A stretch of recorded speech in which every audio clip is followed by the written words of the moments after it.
The chair of the Global Community Miner Forum, Gatot Sugiharto, has expressed concern over the use of military and law enforcement tactics in addressing issues affecting mining communities. The GCMF is a collective of members spanning 20 countries globally.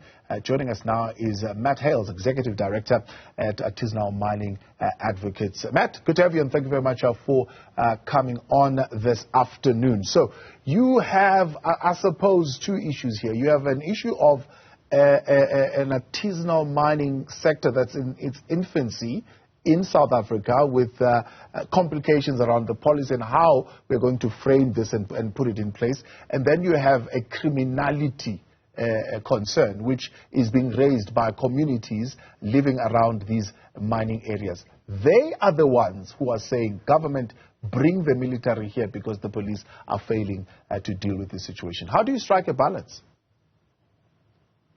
Well, it's interesting. You would come in and take a closer look and see what's really going on and what's being politicized. We have artisanal mining in, especially with gold, in about 80 countries worldwide. And so we get a lot of conflicts because of large-scale mining claims and things like that. But then the artisanal miners, I've been there for so many years, mining, that you come in, you make an assessment, and you say what's going on. And one of the things we don't like to see is the military get involved, as a last resort in any situation. But this involves looking at cadastral maps, looking to see who's actually actively, registered to mine there, and negotiating, like in Uganda, for instance. They had a similar situation when the military came in and shut everything down. I think it was 2017, and they confiscated equipment similar to this. But then there was still a big cry from the Community Miners Forum. We do acknowledge about 80% of our miners are community-oriented people. They live in the area. That's their livelihood. That's how they pay school fees and everything like that. And they've been apprenticed by their neighbors on how to do it over years and years. So what we don't like to see is just an abrupt cancellation of people's income, because typically all that money stays in country anyway. So we like to look at the negotiations, and we did. I was worried. Sean Letoko of NAM, the National Association of Artisanal Miners there in South Africa, is on our board of Global Community Miners Forum board, and they were making some good progress with the National Association. The Mineral Resources and Energy, they were working with them to work on formalization. So we like to work on legalizing certain areas. And one of the ways we can do that is talk to, if there is an existing claim holder for like a large-scale operation, see if they will allocate some land, and then you make one processing plant for that area, and you have everybody use the same thing. And that's what they've done in Uganda. And that's actually been a really nice compromise. So I would encourage anybody, as they're looking to move forward on these issues, to balance that, is look at models like Uganda and some of these other countries that have tried military action. It doesn't last long. But once the community itself starts to self-govern, once they get organized and formalized, you really see some good progress. You start to see better safety measures. The shafts and things start being regulated, safety gear protocols, even curriculums in schools and things like that with kids in mining areas, what to be safe around. And you get really organized. So if military doesn't, now that we've started down this process, if it comes up short, we'd come in and say, can we discuss with Sean Letoko and the leaders there and the government and anyone else involved with licensing to see if we can allocate some area under strict regulations. It's worked in Uganda, and I reference that quite a bit.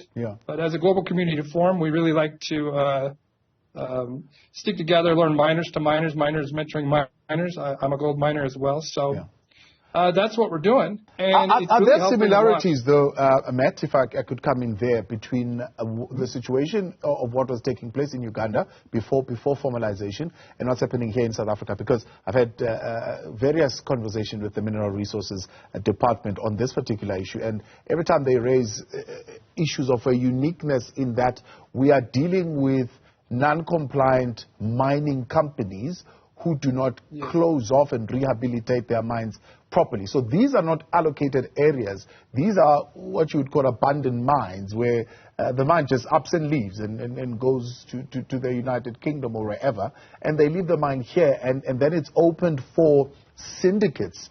It's not even artisanal miners that are there. It's syndicates that use and even abuse the very same artisanal miners, where they take all the gold and the communities are left with nothing. Yeah, I think one of the things you can do there is come in and look at the situation if someone wants to discuss it and say, how does it compare to what was going on in Uganda? And get really detailed on that, and then start to look at who the community is there in the area, the actual community people that care about the area, and then say, you do have resources here. What can we license them? Is there a way to organize them? Can we put together a board that can do it? I mean, it's really about money. People need money, and there's something sitting outside. So they want to get it. And if you get someone coming in like a syndicate, then you can get it. We had some of that similar issues here. I'm in Kenya, and we have a similar issue with that right now where we set up. Some people are coming in and they're trying to really run it like a syndicate and like a cartel. And we involve the community and we say, do you guys want this here? And so we empower the community there to really say, oh, well, let's make sure that this is your land, that you maintain it. And so we do have title deeds here in Kenya. In the area, so that really helps us a lot to be able to say, let's bring the community together and let's manage the community. And they don't want to give up the mining because the mining is such a strong economy in the area. It's what brings in the money for all the school fees and everything. So you just look and say, what do you want with the community? We really find that the mining communities, that means everyone living around the mining community. If you bring them together and you address it straight on, you can usually make a few steps forward. Sometimes with military action, it's short-lived.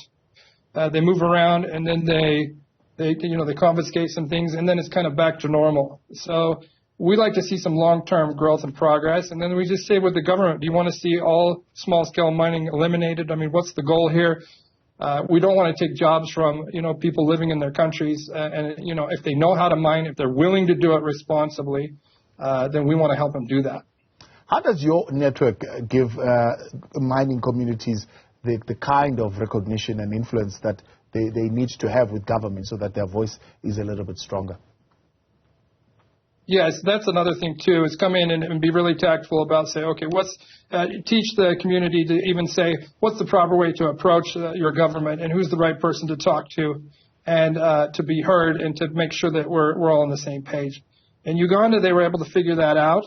And we sat there. We came from Kenya, and we went to Uganda as a delegation under our chairman here. His name's Dan Odita of the Artisanal and Small Scale Mining Association of Kenya. And we were invited by UGASM. They invited us over as a benchmarking thing to show us how they're doing mining.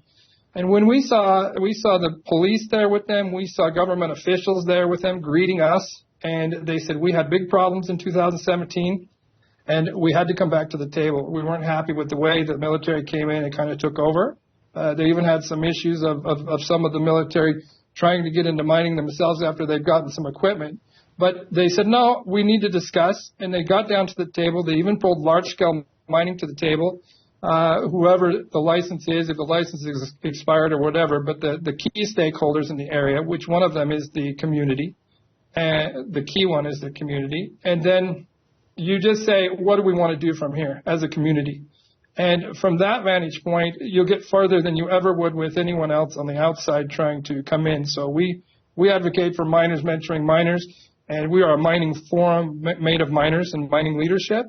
And that's why we come in and say, what can we learn from the other countries? What might we be able to offer to Sean, the head of NAM, there in South Africa in the way of experience. So we're here. We're willing to discuss on these kinds of things. We have a lot of issues like this all around the world in artisanal small-scale mining. So as the Global Community Forum comes together, we start to compare notes, and we get farther faster, even with governments and everything, because we don't fight governments or anything. We just say we just want to be heard and make sure that we're moving in the same direction.